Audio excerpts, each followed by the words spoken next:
Now, you're a bit of a petrol head, so I reckon that your favourite letter of the alphabet is the 13th one. Am I correct? You are correct. A, B, C, D, E, F, G, H, I, J, K, L.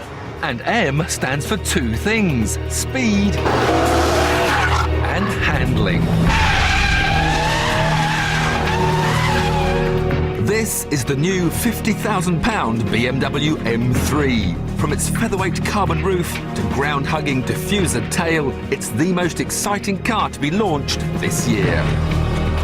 Here's where the magic happens. A new, bigger, 4-litre V8 that somehow they've managed to make lighter than the old 6-cylinder engine.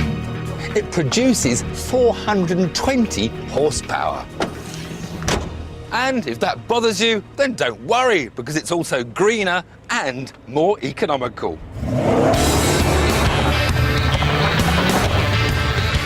Well, a little bit.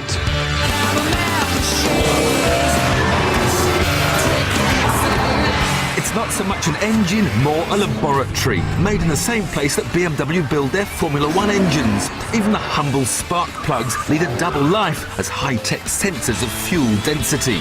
The engine's brain carries out 200 million computations every second, and that's enough to beat Kasparov at chess, making this the most advanced road engine in the world.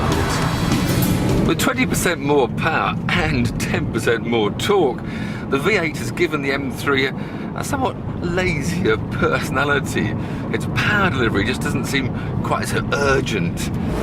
But you only need to explore the throttle to reveal the beast within. Got a half throttle, you feel the urgency.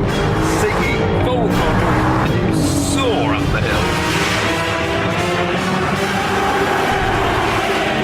0 to 62 comes up in just 4.8 seconds. That's quicker than a Porsche 911 and exactly the same as arch rival, the Audi RS4. Top speed is limited to 155, but how you get there depends on whether you use the power button.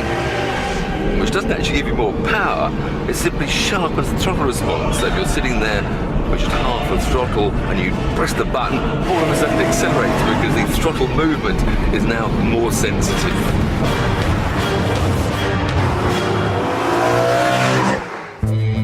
But it's the car's traction control settings that really impress. Here's a standing start with the traction control fully on. Go for a big rev, rev, rev, rev, rev, rev, rev. And it sort of goes nowhere fast.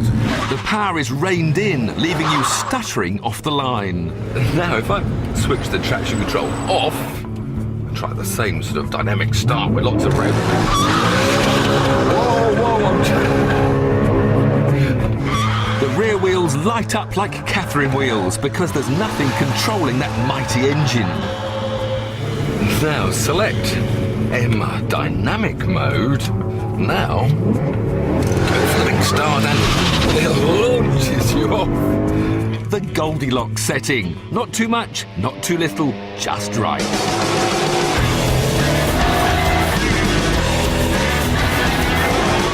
It's amazing how quick the M dynamic mode lets you go without you getting into any trouble at all. Traction control's now becoming a much finer art and not that horrible constant interruption.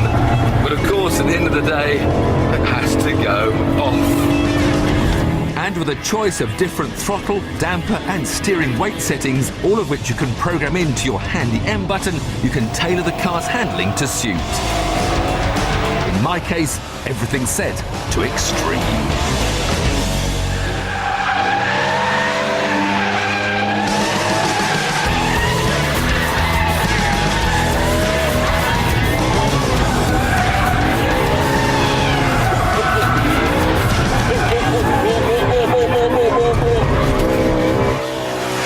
Now, there's a little bit of understeer pushing into the corner, but as soon as you tap the throttle, you can get that back to do the turning for you. The steering feel as well is getting better now. I go faster. I've got that sport setting on the steering. It's a bit heavier, giving a bit more feedback. I can just feel what the chassis is doing underneath me. Brake-wise, there's a little squeak occasionally because they've slotted in some competition pads for doing lots of laps.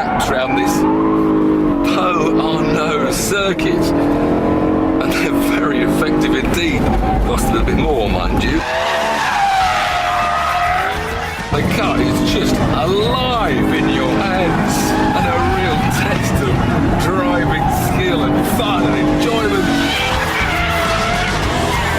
The M3 may have grown up a bit from its earlier student days, but under its new, more mature guise, it still relishes the chance of a wild day out.